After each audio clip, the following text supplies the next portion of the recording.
How's it going, everyone? It's Artifact. Today we're going to be mixing in some DNB Percussion. We're going to use a toad for this percussion sample because you can really use anything and make it organic, alright? So let's listen to the toad sample. I've grabbed this from freesound.com. Sorry, .org. It's called the complaining toad. I'm not sure what a toad's got to complain about. Well, actually, he's poisonous and he can never be loved, so maybe that's why he's complaining.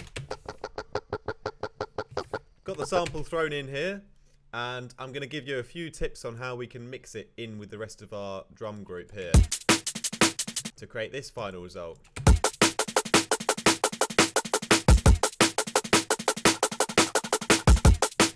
And just a couple of mixing tips that you can use to apply to your own percussion shakers and that kind of good stuff, because no one wants an unclean and dirty shaker unless you live in the slums of Slum World. First thing we're going to do is we're going to clean up the low end with a lowest CPU EQ possible, because we want to be using lots of EQs all the time, constantly sculpting the sound. So let's keep it simple with the EQs. Then we're just going to turn up the sample a little bit more because it's a little bit quiet. Let's turn these off and we'll run you through from start to finish what I've done. I'm using mostly free plugins. There's a couple of paid ones in there, but you could probably find replacement ones. So we actually have to just align the sample first, and on Logic it's very simple. You just go to flex mode, Ableton, whatever, you can do same thing. Just grab the transients, and I've just pretty much just snapped them all to the grid and then found this kind of 2-bar loop that sounds good and just repeated that. So, you know,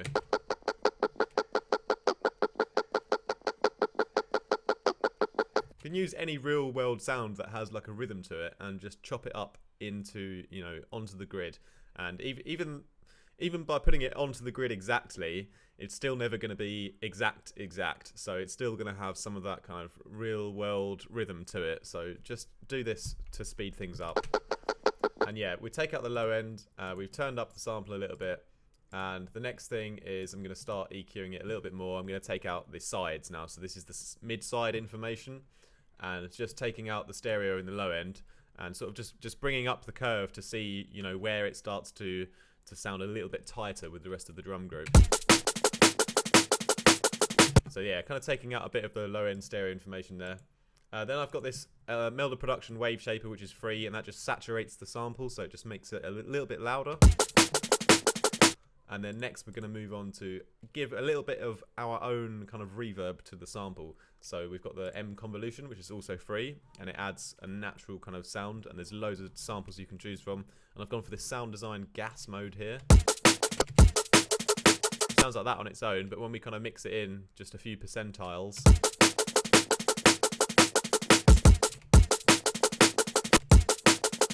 our own little natural width from our own little reverb that we've added. Next thing I want to do is to play with the transients. So originally it kind of sounds a little bit loose at the start. Maybe I want to just give it a little bit more attack and also just take down the sustain a little bit. So that's what I've done here on a transient shaper from Kilohertz.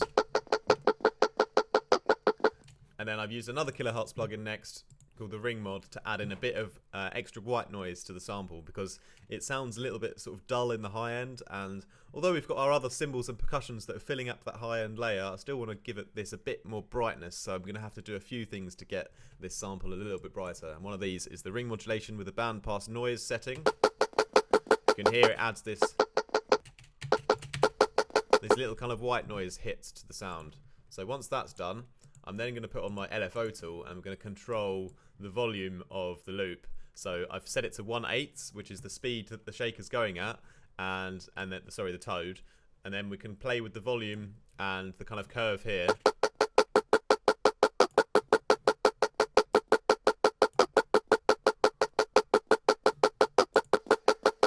Just kind of getting rid of those tails at the end. And I'm just leaving a little bit of volume in there, so we have like a really, really small tail in the background, so it's not completely unnatural, but it's sort of really tightening up the loop.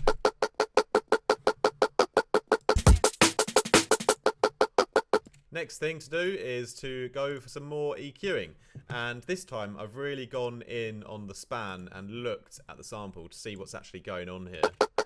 And you can see we're up and down like a Dogecoin, and we don't want Dogecoin. We want a nice smooth S&P 500 kind of graph. So we got to tidy up all these peaks and troughs because it's just a bit messy here right now. So I'm really gonna want to be taking down these harsh peaks, and then kind of, you know, once we take all that stuff down, we sort of bring everything up in volume again, so we get a bit of a, more of a respectable kind of curve.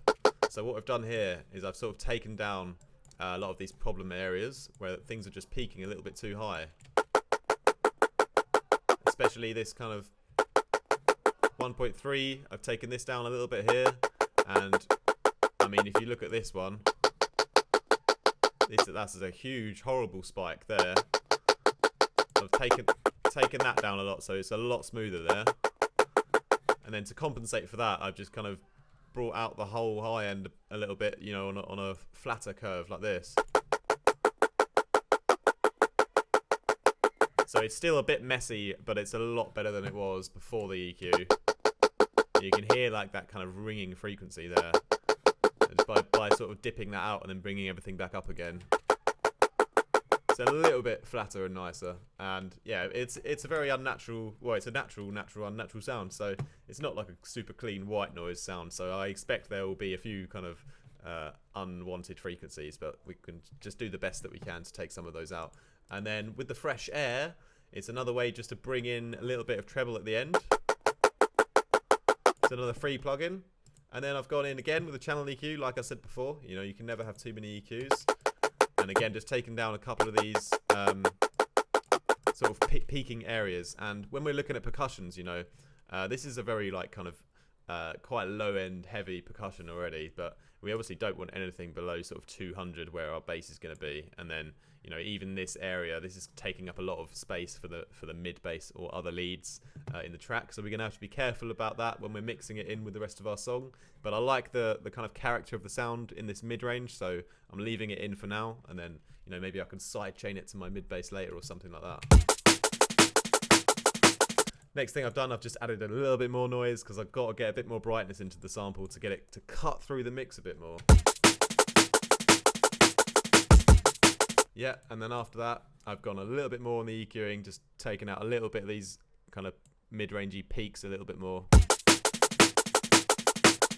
Finally, a bit more fresh air just to brighten it up a little bit further. All kind of just doing it by ear, you know, until I feel like I'm getting the best out of the sample. And then at this point, I'm thinking it's pretty cool. It's kind of fitting the rest of the drums quite nicely. It's got a nice sort of character to it. And then I've just, on this last section here, I've just added a delay, which is the H delay from Waves. And I've basically just then bounced out the delayed version, this kind of ping pong left and right delay. And it kind of just goes together now with this one. And just for this last little section as a little fill. And then just to control this sort of extra delay layer, I've EQ'd it again a little bit. And then I've used the A1 stereo control, which is also free, to control the width of it, because it's very, very left and right heavy. So I've taken down the stereo width a bit, so it's a little bit more narrow and a bit more manageable to sort of hear. So that kind of just happens at the end there.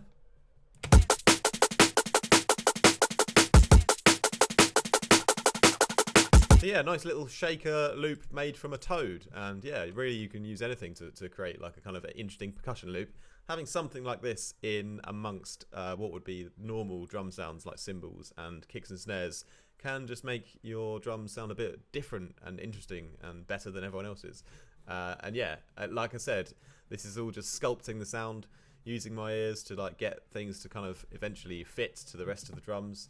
And the other important thing to note is that, you know, with the actual final EQing of the percussion loop, you know, I've kind of flattened things off a bit here, so it is a little bit kind of smoother. There's a few kind of little peaks and troughs here still, but in general it's quite a smooth kind of result from what was originally a very, very messy sample.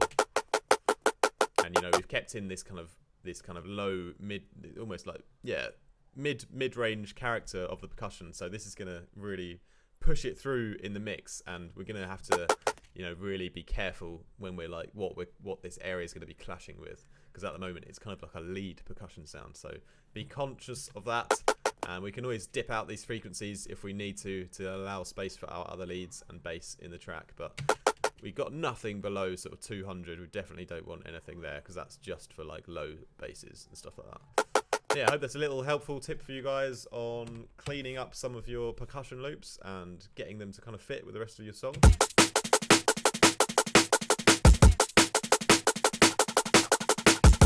I have a new track coming out tomorrow, so I'm very excited to share that with you guys, and I wish you all a pleasant day. Ciao.